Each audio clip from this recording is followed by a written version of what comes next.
Hello chit-chat fams, कैसे हैं आप लोग। सबसे पहले तो थैंक यू सो मच मेरी पहली वीडियो को इतना सपोर्ट करने के लिए।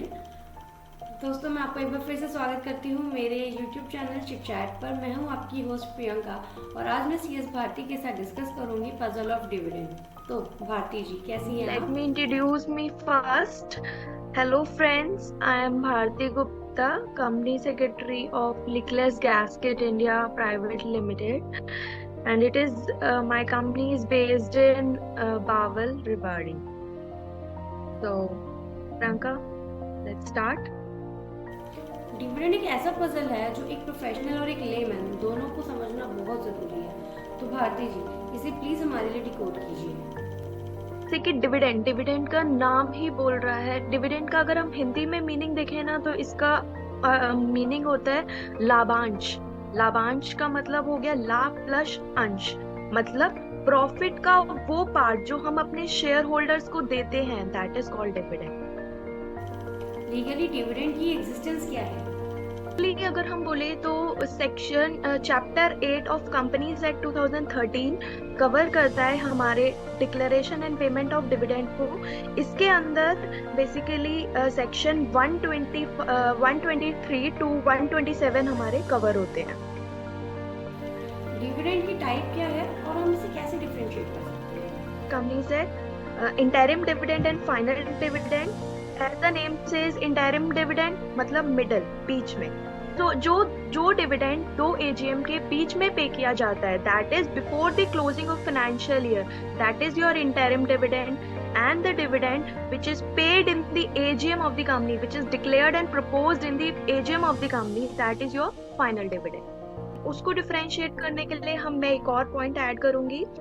लाइक इंटरिम डिविडेंड जो है हमारा proposed recommended by board of director होता है, एंड जो फाइनल डिविडेंड है हमारा, वो हमारा रिकमेंड बोर्ड ऑफ डायरेक्टर करते हैं but proposed by the share holders of the company in the AGM. And अगर फाइनल डिविडेंड एक बार डिक्लेयर हो जाता है देन इट बिकेम अ डेब्ट फॉर द कंपनी। हमें वो पे करना ही, कंपनी की लाइबिलिटी बन जाती है, कंपनी को वो पे करना ही पड़ेगा। बोर्ड ऑफ डायरेक्टर्स क्या कंसिडर करते हैं डिविडेंड देते हुए। वैसे सेक्शन 123 गवर्न करता है payment of declaration and payment of dividend. उसमें कुछ 3 पॉइंट्स हैं जो हमें dividend, excuse me, first of all dividend जो है it can be declared only from a free reserve and not from any other reserve like your security premium reserve, revaluation reserve, जो और बहुत सारे रिजर्व्स होते हैं कंपनी के अंदर, हम उसमें से डिविडेंड नहीं पे कर सकते। हम सिर्फ वो रिजर्व में से डिविडेंड पे कर सकते हैं जो हमारे पुराने बचे हुए प्रॉफिट्स हैं जो कि ऑलरेडी शेयर होल्डर्स के हैं, तो हम उसी में से ही उनको पे कर सकते हैं। सेकेंड पॉइंट जो हमें रिमेम्बर करना है कि जो डिविडेंड है वो सिर्फ हमारे मेंबर्स ऑफ द कंपनी को पे किया जाता है। लाइक जो रजिस्टर्ड शेयर होल्डर्स होते हैं, बोले तो जो हमारे रजिस्टर ऑफ मेंबर्स जो बनता है उसमें जिन जिन का नाम आता है, हम सिर्फ उन्हीं को ही डिविडेंड पे करते हैं। या फिर अगर शेयर होल्डर बोल दे कि इस बंदे को, पर्टिकुलर इंडिविजुअल को आप डिविडेंड दे दो मेरे बिहाफ पे, तो हम उसको डिविडेंड पे करते हैं। थर्ड पॉइंट जो रिमेम्बर करना है हमें वो है कि जो डिविडेंड है वो ओनली इन कैश पे किया जाता है। अब कैश का मतलब ये नहीं है कि आप हार्ड कैश में पे कर रहे हो। कैश का मतलब यहाँ पर है आप थ्रू चेक्स, आप थ्रू वारंट्स पे कर रहे हो, मतलब आप बैंक अकाउंट में ट्रांसफर कर रहे हो डायरेक्ट। तो ये 3 पॉइंट्स हैं जो हमें कंसीडर करने चाहिए, बोर्ड ऑफ डायरेक्टर को कंसीडर करने चाहिए before payment of dividend. Dividend की रिस्ट्रिक्शंस एंड कंप्लायंसेस क्या क्या हैं जो इंडिविजुअल और कंपनी को ध्यान में रखने चाहिए। एज पर कंपनीज एक्ट 123 उसमें कुछ पॉइंट्स है जो हमें ध्यान में रखने चाहिए। अगर कंपनी में प्रॉफिट्स हो रहे हैं तो कोई इशू नहीं है, आप डिविडेंड पे कर दो, फ्रीली आप डिविडेंड पे कर सकते हो। लेकिन अगर कोई कंपनी में लॉस हो रहा है और फिर भी कंपनी चाहती है कि हमारी स्टेबिलिटी बनी रहे, इसलिए वो डिविडेंड पे करना चाहती है इन केस ऑफ लॉसेस, तो हमें 3 पॉइंट्स कंसिडर करने पड़ेंगे before the payment. First of all, जो डिविडेंड है it should not be more than, जो हमारे पिछले 3 साल में जो हमने डिविडेंड पे किया है उसका अगर हम एवरेज निकालें, उससे ज्यादा का डिविडेंड इस साल हम डिक्लेयर नहीं कर सकते। Second point, second condition is जो डिविडेंड है it should be maximum 10% of your paid up share capital plus your free reserve, जो आपके पास रिजर्व्स पड़े हुए हैं, प्लस में जो पेड अप शेयर कैपिटल है उसका टोटल करके उससे 10% से ज्यादा का आप डिविडेंड नहीं दे सकते। कंडीशन थर्ड इज डिविडेंड जो बैलेंस रिमेनिंग होगा in free reserve after the payment of dividend, जो बैलेंस रिमेनिंग होगा it should not be less than 15% of your paid up share capital.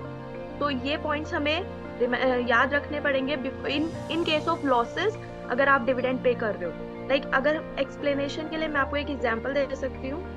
Like suppose my paid up capital is 10 crore and my free reserve is 2 crore, then total is your 12 crore.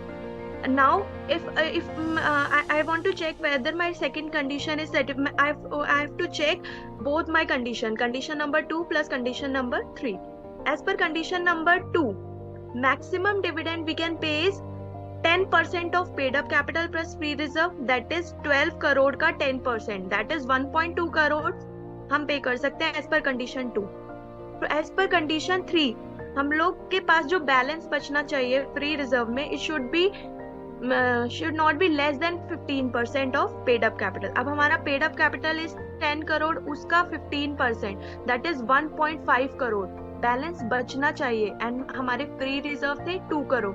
तो उसके according हम कितना पे कर सकते हैं? Only हम 50 lakh dividend pay कर सकते हैं। अगर हम दोनों कंडीशन को कंसीडर करें तो मैक्सिमम हम 50 लाख का डिविडेंड पे कर सकते हैं and not 1.2 crore.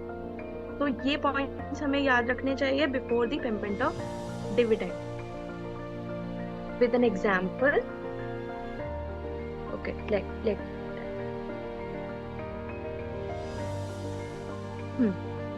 So suppose 10 crore is my paid up capital and 2 crore is my free reserve. Total we have 12 crores. So condition number 2, maximum we can give is 10% of my paid up capital plus free reserve. That is 10% of my 12 crore. That is 1.2 crore. But as per condition number 3, maximum 15% of the paid up capital should be the balance remaining after the payment of dividend. So maximum 15% of the 10 crore is your 1.5 crore should be balance remaining from of your free reserve. So it means the dividend we can give a dividend of only rupees 50 lakh and not 1.2 crore, as we have to consider both the condition while paying the dividend. So these were the restrictions. Now I want to explain what are the compliances. First of all, if you want to pay a dividend, we have to pass board resolution for that.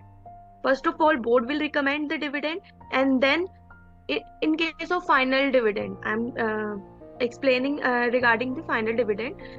First, the board will recommend the dividend in board meeting by passing resolution.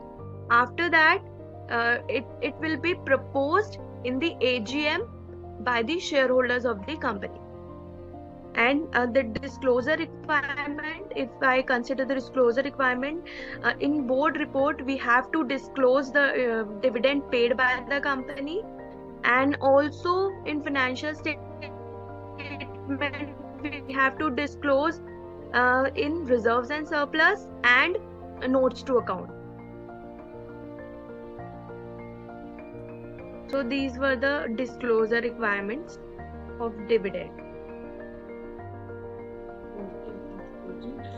Now आप please income tax perspective से भी dividend पर थोड़ी सी light डालिए। हाँ जी, income tax के पर्सपेक्टिव से इनकम टैक्स डिविडेंड के केस में हमारे शेयर होल्डर्स बोन करते हैं, as dividend is a income of the share holders. तो शेयर होल्डर्स को उसके ऊपर डिविडेंड टैक्स पे करना पड़ेगा, डिविडेंड के ऊपर टैक्स पे करना पड़ेगा 10% के अकॉर्डिंग। तो मेरा तो डिविडेंड का पजल सॉल्व हो चुका है। Thank you so much Bharti ji, अपना टाइम देने के लिए और डिविडेंड की पजल को सॉल्व करने के लिए।